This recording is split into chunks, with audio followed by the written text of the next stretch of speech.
नमस्ते, फैंटम दास्तान में आपका स्वागत है। आज हम आपके लिए लाए हैं एक बहुत ही रोमांचक दास्तान, beer man killer of Mumbai. Mumbai, सपनों का शहर, शहर जो कभी सोता नहीं। लेकिन सोचो, 2000s के मध्य में इसी शहर पर एक अजीब सा डर हावी हो गया था। हाँ, एक ऐसा खौफ कि रातें सुनसान होने लगी, सड़कें वक्त से पहले खाली। कुछ तो बहुत गलत था। बिल्कुल, खासकर साउथ बॉम्बे में है ना, चर्च गेट से मरीन लाइंस वाला जो एरिया है, वहां रातें मतलब डरावनी हो गई थीं। और निशाना कौन बन रहा था? सबसे कमजोर लोग, बेघर, फुटपाथ पर सोने वाले मर्द। एक के बाद एक लाशें मिल रही थीं। और लाशें मिलने का तरीका भी बहुत मतलब अजीब था, डिस्टर्बिंग था। हाँ, अजीब। मतलब ज्यादातर लाशें कमर के नीचे से नग्न थीं, कपड़े नहीं थे। और कुछ लाशों के पास किंगफिशर बियर की खाली कैन्स मिली। अच्छा, बियर कैन। हाँ, और यहीं से मामला उलझना शुरू हुआ। ये कैन्स क्या थी? कोई सुराग? राइट। क्या ये कातिल का कोई सिग्नेचर था? कोई पहचान छोड़ रहा था वो, या बस एक इत्तेफाक? मीडिया को तो जैसे मसाला मिल गया। बिल्कुल। और बस इसी एक डिटेल के बेसिस पे नाम गढ़ दिया गया, बियर मैन। नाम इतना कैची था, इतना सेंसेशनल कि डर और बढ़ गया। और शायद इसने इन्वेस्टिगेशन को भी कहीं ना कहीं भटका दिया। हाँ, हो सकता है। नाम ही कहानी बन गया, फैक्ट्स पीछे छूट गए। चलो शुरू से देखते हैं, ये सिलसिला शुरू कैसे हुआ। बात है अक्टूबर 2006 की। मरीन लाइन स्टेशन के पास एक फुट ओवर ब्रिज, ओके। वहां एक लाश मिलती है। विजय गौड़ टैक्सी ड्राइवर थे। शुरुआत में पुलिस को लगा भाई मुंबई है, यहाँ तो लावारिस लाशें मिलती रहती हैं, रोज का किस्सा है। हाँ, ये तो है। मुंबई में अनक्लेम्ड बॉडीज का नंबर काफी ज्यादा है। एक रिपोर्ट के हिसाब से तो 2014-15 में ही 1600 से ज्यादा थी। तो विजय गौड़ की मौत पर किसी ने ज्यादा ध्यान नहीं दिया। बस अखबार के किसी कोने में एक छोटी सी खबर, just another statistic. Marine Drive, Churchgate station के पास और लाशें मिलने लगी। हाँ, अब ये रैंडम नहीं लग रहा था। अब एक पैटर्न दिखने लगा था। क्या पैटर्न था? पैटर्न एकदम साफ था। सारे विक्टिम्स गरीब थे, बेघर मर्द, और मारने का तरीका भी एक जैसा। कैसे? सर पर किसी भारी चीज से हमला, जैसे कोई बड़ा पत्थर।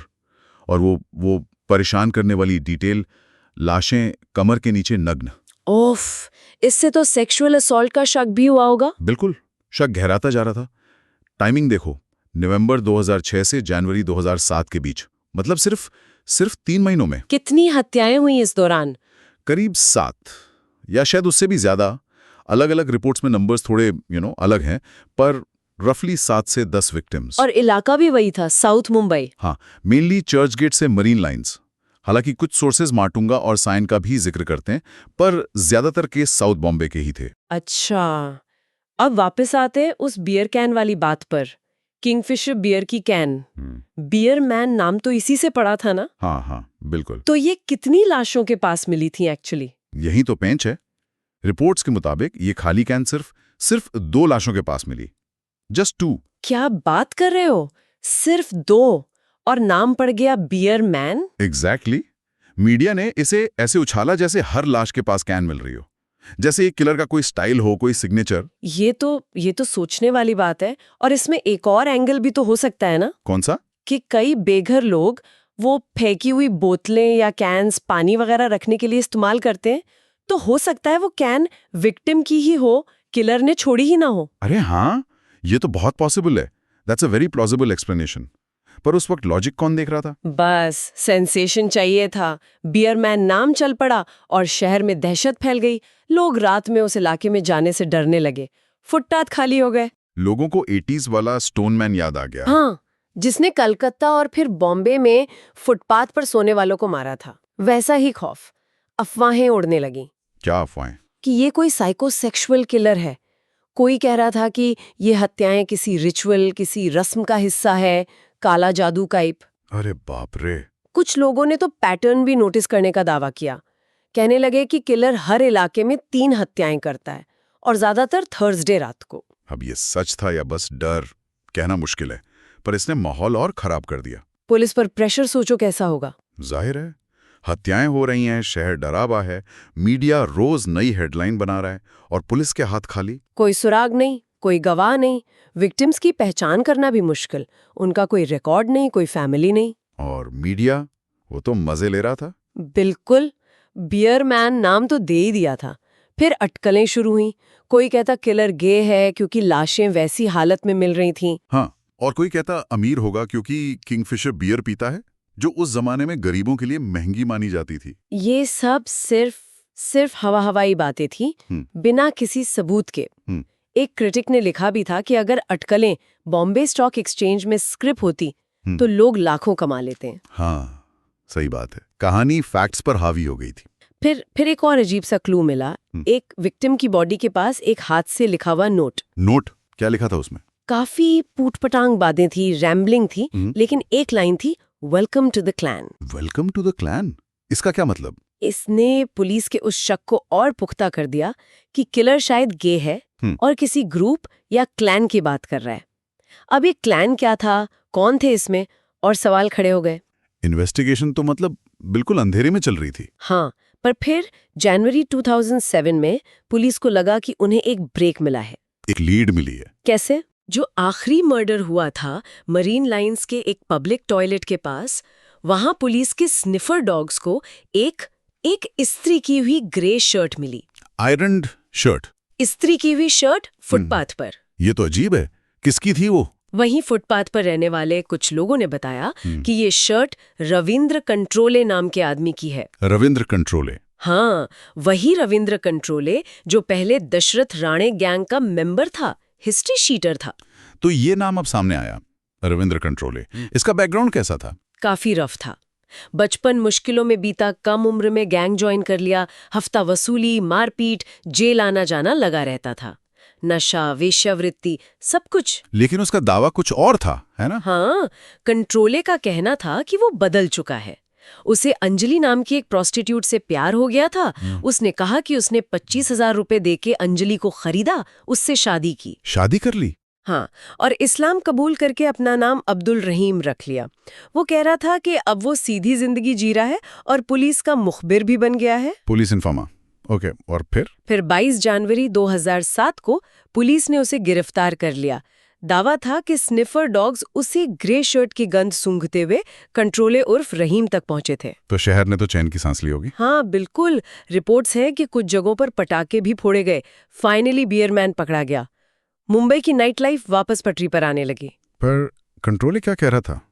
वो हैरान था। उसने पुलिस से कहा, सर, मैंने गंदा काम करना छोड़ दिया है, मुझे इन मर्डर्स के बारे में कुछ नहीं पता। वो सब कुछ नकार रहा था। लेकिन मीडिया ने क्या किया? मीडिया तो फिर से एक्टिव हो गया। गिरफ्तारी की भी अलग अलग नाटकीय कहानियां छपने लगीं। एक रिपोर्ट में कहा गया कि उसे धोबी तालाब से पकड़ा, खून से सनी शर्ट पहने हुए, हाथ में चाकू या छुरा लिए हुए। ये तो गड़बड़ लग रहा है। खून से सनी शर्ट पहनकर कोई भीड़ वाले इलाके में घूमेगा, और चाकू? मर्डर तो पत्थर से हुए थे। एग्जैक्टली, ये लॉजिकल नहीं लगता, पर सेंसेशनलिज्म लॉजिक पर हावी था। कंट्रोले ने मीडिया से कुछ कहा? उसने कहा, मुझे हमेशा मेरे लंबे बाल, दाढ़ी और धर्म की वजह से टारगेट किया जाता है। मैं सुधरने की कोशिश करता हूं तो ये लोग जीने नहीं देते। वो कह रहा था कि उसे फंसाया जा रहा है। पुलिस इंटरोगेशन में क्या हुआ? उसने वही दोहराया कि उसे कुछ नहीं पता, उसकी बेटी है, इस्लाम अपनाने के बाद उसने गलत काम छोड़ दिए हैं। पर पुलिस के पास दो चीजें थीं। क्या? एक तो वो हैंडराइटिंग सैंपल जिसका दावा था कि वो नोट से मैच करता है, और दूसरा वो चाकू जो गिरफ्तारी के वक्त मिलने की बात कही गई। हैंडराइटिंग एनालिसिस ने क्या कहा? रिपोर्ट्स थीं कि राइटिंग मैच करती है। पुलिस ने उस चाकू का भी जिक्र किया, भले ही मर्डर्स में इसका इस्तेमाल नहीं हुआ था। मामला अभी भी साफ नहीं था। इसके बाद वो नार्को टेस्ट हुआ है ना, बेंगलोर में? हाँ, नार्को एनालिसिस टेस्ट काफी कंट्रोवर्शियल टेक्निक है ये। ड्रग्स देकर सेमी कॉन्शियस स्टेट में सवाल पूछे जाते हैं। और उसका नतीजा क्या आया? रिपोर्ट आई कि टेस्ट पॉजिटिव है। कंट्रोले ने नार्को टेस्ट में कथित तौर पर 15 मर्डर और 21 दूसरे क्रिमिनल केस कबूल किए। 15 मर्डर? हाँ, और ये भी कहा कि वो विक्टिम्स को मारने से पहले बियर पिलाता था ताकि वो नशे में आ जाए और विरोध ना करें। तो उसने कबूल कर लिया, लेकिन इसमें एक बड़ा पेंच था शायद। बिल्कुल, सबसे बड़ा विरोधाभास। उसने सेक्सुअल असॉल्ट की बात से साफ इनकार कर दिया। क्या मतलब? उसने कहा कि होमोसेक्सुअलिटी उसके इस्लामिक विश्वास के खिलाफ है, वो ऐसा कर ही नहीं सकता। अरे, ये तो पुलिस और मीडिया की पूरी थ्योरी के ही खिलाफ था। वो साइकोसेक्सुअल किलर वाली कहानी। एग्जैक्टली इससे तो भारी कंफ्यूजन हो गया। अगर कंट्रोले ने सेक्सुअल असॉल्ट नहीं किया तो किसने किया? क्या वो नार्को में भी झूठ बोल रहा था या पुलिस की थ्योरी ही गलत थी? तो फिर यौन हमला किसने किया? क्या 2 किलर थे, एक जो मारता था और दूसरा जो बाद में लाशों के साथ? ये तो बहुत ही अजीब थियरी है। हाँ, बहुत अजीब। पर इस विरोधाभास ने ऐसी अटकलों को जन्म दिया। एक टीवी चैनल ने तो यहाँ तक कह दिया कि रहीम का कोई असिस्टेंट था जो ये सब करता था, मतलब सीरियल किलर का असिस्टेंट। Wild theories. इससे पता चलता है कि सब कितने डेस्परेट थे एक ऐसी कहानी के लिए जो सारे टुकड़ों को जोड़ दे, चाहे वो कितनी ही अजीब क्यों ना लगे। और ये याद रखना जरूरी है कि नार्को टेस्ट के नतीजे कोर्ट में सबूत नहीं माने जाते, उनकी लीगल वैल्यू बहुत कम है। तो केस कोर्ट में गया। कंट्रोले के वकील थे सुशांत कुंजरमन। उन्होंने इन्वेस्टिगेशन की कमियों को उठाया। कैसे सारे सबूत परिस्थितिजन्य थे, कैसे मीडिया हाइप ने केस को प्रभावित किया होगा, कैसे बयानों में विरोधाभास था, और प्रोसिक्यूशन किस पर निर्भर था? हैंडराइटिंग मैच, कंट्रोले का पुराना क्रिमिनल रिकॉर्ड और वो नार्को टेस्ट वाला कथित कबूलनामा, भले ही वो कोर्ट में एडमिसिबल ना हो। और फैसला क्या आया? में सितंबर 2009 में बॉम्बे हाई कोर्ट ने रविंद्र कंट्रोले उर्फ अब्दुल रहीम को बरी कर दिया। एक्विटेड। बरी क्यों? कोर्ट ने कहा कि उसके खिलाफ पुख्ता निर्णायक सबूत नहीं है। पुलिस और मीडिया जिन तथ्यों को बार बार दोहरा रहे थे वो कोर्ट में साबित नहीं हो पाए। एविडेंस की कड़ी टूटी हुई थी। तो कंट्रोले जेल से बाहर आ गया। उसने अपना हुलिया बदल लिया, बाल काट दिए, दाढ़ी हटा दी, शायद ताकि लोग उसे पहचान ना सकें, डरे नहीं। हाँ, पर बियरमैन का ठप्पा तो लग चुका था। जिंदगी आसान नहीं थी, कोई नौकरी नहीं देता था, लोग उससे कतराते थे। और पुलिस? कथित तौर पर पुलिस का उत्पीड़न जारी रहा। शहर में जब भी कोई अनसुलझा क्राइम होता, खासकर अगर विक्टिम गरीब या बेघर होता, तो पुलिस शक के आधार पर उसे उठा लेती थी। और वो 2012 वाला कफ परेड रेप और मर्डर केस भी था ना, जिसमें 3 बच्चों की हत्या हुई थी। हाँ, भयानक केस था वो। उसमें भी कंट्रोले पर शक गया। उसका डीएनए टेस्ट लिया गया, पर मैच नहीं हुआ। वो मामले भी आज तक अनसुलझे हैं। कंट्रोले बाद में क्या कर रहा था? 2010 में उसे आईपीएल मैचों के दौरान स्टेडियम के बाहर देखा गया था। फैंस के चेहरों पर तिरंगा पेंट करते हुए, पानी की बोतलें बेचते हुए, दिन के 500,000 रुपए कमाते हुए। उसने तब कहा था कि पुलिस उसे मुंबई से बाहर करना चाहती है क्योंकि उसके बरी होने से उनकी बदनामी हुई है। तो घूम फिर कर वही सवाल, असली बियरमैन कौन था? कंट्रोले बरी हो गया, हत्याएं जनवरी 2007 के बाद अचानक रुक गईं। ऑफिशियली ये केस आज भी अनसुलझा है, कोल्ड केस। और ये केस कई परेशान करने वाले सवाल छोड़ जाता है। पहला तो जाहिर है, असली कातिल कौन था, मकसद क्या था, बेघरों से नफरत, रोमांच या कोई मानसिक बीमारी? और मीडिया का रोल? क्या सेंसेशनल रिपोर्टिंग ने जांच को भटका दिया? क्या बियरमैन के नाम और कहानियों ने असली कातिल को बचने में मदद की? ऐसा लगता है कहानी फैक्ट से ज्यादा जरूरी हो गई थी। सिस्टम की खामियां भी दिखती हैं। क्या जांच में गंभीर गलतियां थीं? केस जल्दी बंद करने का दबाव था? एक रिसर्च पेपर भी यही कहता है।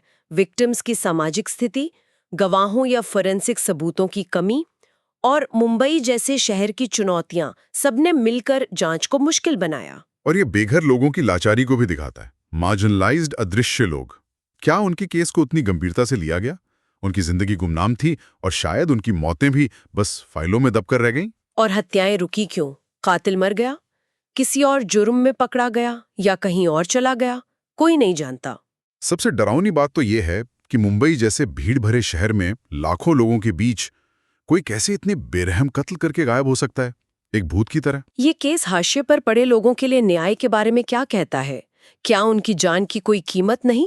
बियरमैन का रहस्य आज भी मुंबई के अंधेरे कोनों में कहीं दफन है। एक अनसुलझी पहेली, डर की कहानी, मीडिया की सनसनी और शायद इंसाफ से इनकार की कहानी। ओके, तो उम्मीद है आपको आज की ये रहस्यमयी दास्तान पसंद आई होगी। ऐसी ही और बातों के लिए हमारे चैनल फैंटम दास्तान को सब्सक्राइब करें।